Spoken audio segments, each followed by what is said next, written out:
Hi guys! Today is Wednesday, April 1st, so happy April Fool's Day. I'm not playing any jokes on you guys. I normally would at school, but not today. Instead, you just get a puppy. This is Franklin. It's currently like 8 p.m. at my house the day before. So it's actually Tuesday night for me right now. Franklin is sleepy tired, so he came for cuddles, so he gets to be here throughout the lesson today. All right, so this is something that might take you 2 days, or you could knock it out all in one day. It really depends on how you want to organize your time. So the goals for today are you're going to brainstorm and outline your argument for your persuasive essay. So you did your brainstorming yesterday on the mind map worksheet. If you did not, you should go back and make sure that you do that first before you start today's work.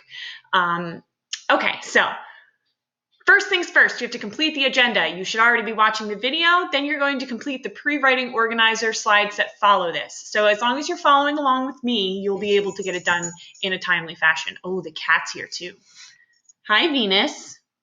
This is Venus. She's gigantic. All right, we're gonna keep going. All right, so our do now today is, would you rather be in a great paying job that you hate or a minimum wage paying job that you love, and why? So I don't know. I guess I would rather be in a position that I love because I'm less likely to just be satisfied by how much money I'm making. I need an internal satisfaction to what I'm doing. Get started. If you need a minute to finish answering the question, please pause the video. Moving forward. All right, so things might get a little wonky because my fat cat is swatting at my hand every time I try to use the mouse. Okay, so our pre-writing organizer. So you should have picked your topic yesterday. You should have brainstormed. Again, if you did not do this, you need to go back to the March 31st slideshow and complete those two things. All right, so where it says where it says paragraph 1 introduction, you're stating your main claim. So my example, you're gonna click here, you're gonna type there. So my example was, nobody should ever do their laundry and should just buy new clothes instead. Do their laundry and should just buy new clothes instead. Good rule of thumb to start using now. Don't use I, don't use me. You don't really need to say, I think that, I believe that. If it helps you just to figure out what to say, that's fine. But then delete it after. Delete, I believe that. You can, because for this one, you would just say like, I think that nobody should ever do their laundry and should just buy new clothes instead. All you have to do is delete, I think that. And then you have exactly what I want.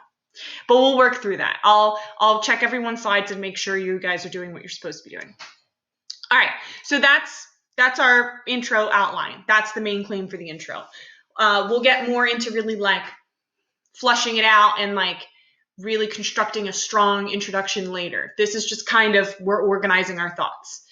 Okay, so paragraph 2, this is our first body paragraph. So this is our first reason that you thought of. So what you're going to do, go back to your brainstorming sheet from yesterday. You're going to pick 3 of the strongest reasons that you came up with, okay? They should be pretty different from each other. If 2 of them sound pretty much the same, then you probably shouldn't include them, okay?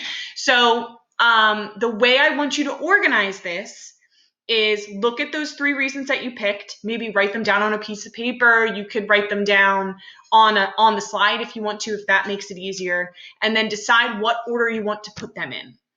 My suggestion would be to go from the weakest reason to the strongest reason, so that way you're ending with the strongest reason being the last thing that the person reads, okay? So my first reason that I included was doing laundry wastes water and electricity. Great. My supporting evidence for that, so I'm going to break this up, right? So I have doing laundry wastes water and electricity.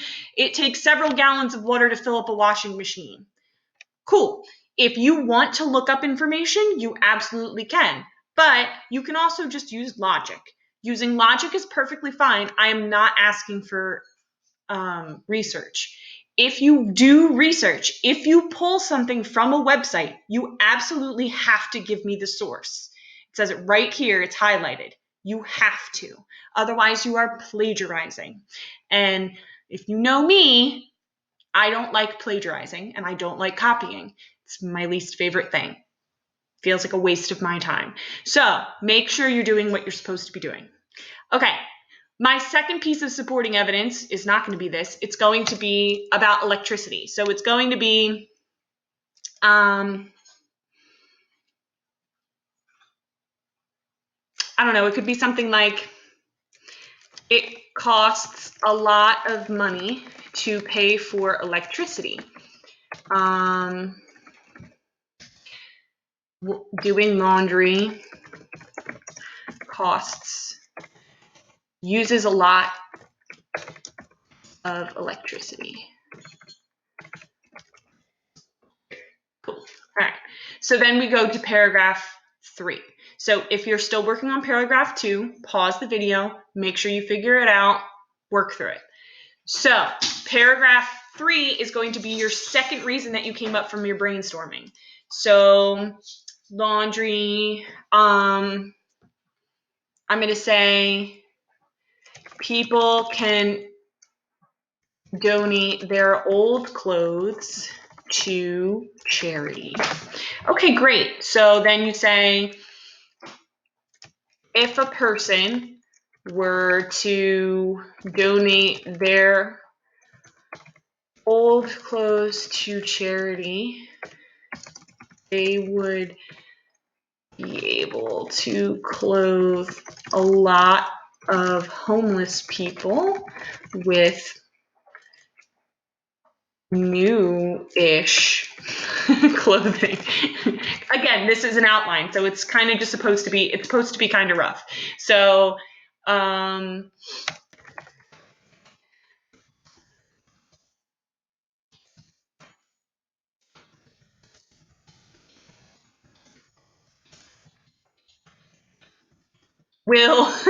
will improve a person's self-esteem. There we go.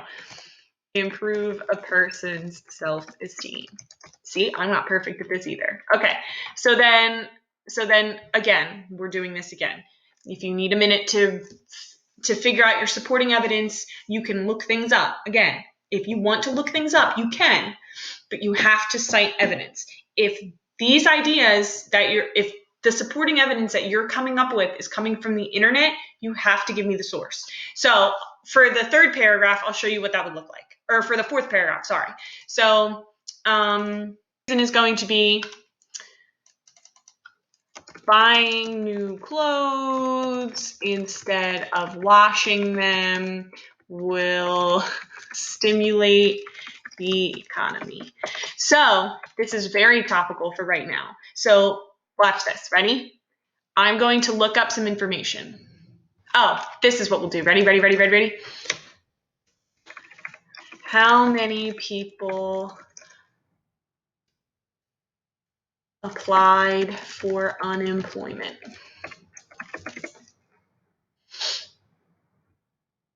There we go.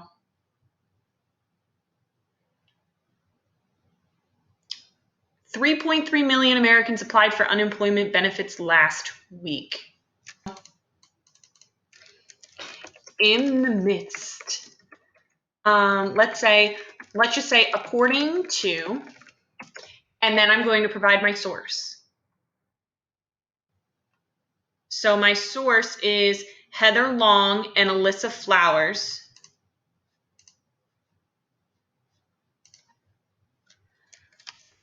Heather Long and Alyssa Flowers of the Washington Post.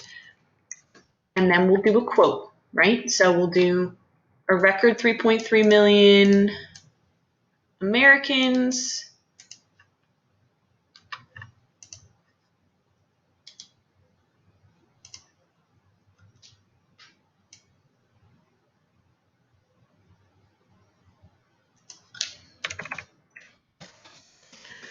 as of March 26th. You don't want to say things like last week, because obviously when you publish this paper is going to differ from when the article starts.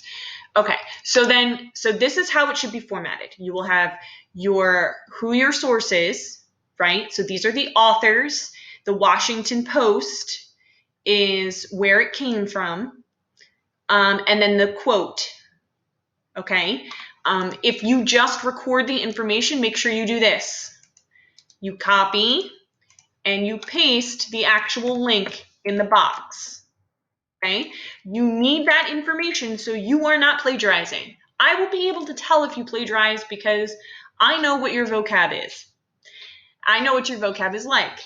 So if there's vocabulary and flow to your writing that isn't normally there, I'm going to know. I'm just going to know. Not to mention Google checks. Google will check. Google heard me. Google will check for me to see if you plagiarized or not. Also, just to reiterate, you do not have to provide evidence through research. You can do it using your brain. So instead of doing this, where I looked stuff up, all I had to say was, our economy is currently in trouble because of coronavirus. So by buying new clothes instead of washing your old clothes, the economy for small businesses, for businesses that sell clothes, will rise. Great. So then here we can say, we can promote people who have been laid off can sell their clothes to consignment and buy new clothes to replace them. Great. That's my evidence. Again, this is ridiculous. I don't believe in this opinion, but it's kind of fun to come up with things to try to support something that you just don't believe in or just doesn't make a lot of sense. Okay, so you should have your 3 reasons. Again, you don't have to do this all today. You can do some tomorrow. Okay, so your conclusion. Restate your main claim, summarize your reasons, begin with a concluding transition. Okay, so restate. With all of these examples in mind, nobody should do laundry and everyone should just buy new clothes instead. To the homeless. And the economy would benefit from the increased revenue? Sure. Great. This is my concluding transition. With all of these examples in mind, that's my concluding transition. Other examples of concluding transitions include, in summary,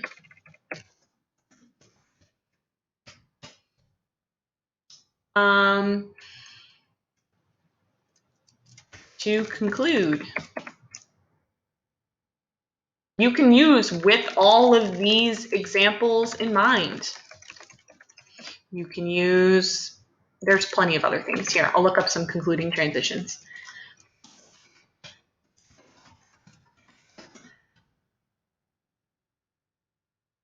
Okay, so in a word, in brief is a good one. To summarize, to sum up, to conclude, on the whole I like too. You can use any of these things. And again, like, this is something you can look up. You can look up transitions. If you have trouble with transitions, that's something we can do in revision as well. So then that's it. That would be the end of this assignment. You should have done your do now. You have your 3 reasons in these sticky notes. And each of these reasons has 2 pieces of supporting evidence. That's what you should have. And then the conclusion at the end. Okay, you again can break this up into pieces. I would strongly suggest that you go back and make sure you read each slide to make sure that everything makes sense before you turn it in. I will obviously check it and I will leave comments if I think anything needs to be changed. Okay, so that is it. That's all we got. If anybody has any questions, On Friday, we are going to start actually drafting. The drafting is going to be similar to how we've been doing everything else. So it's going to be on a Google slide. It's not anything that you should be very worried about. You're only doing the intro on Friday. That's it. Just the intro. And then we'll worry about everything else later. Monday, we do IXL. Tuesday, we'll do 2 paragraphs. Wednesday, we'll do 2 paragraphs. And then that's it. And then it's spring break. Whoop, whoop. Okay. Let me know if you have any questions, if you have any issues. And that's it. Toodaloo!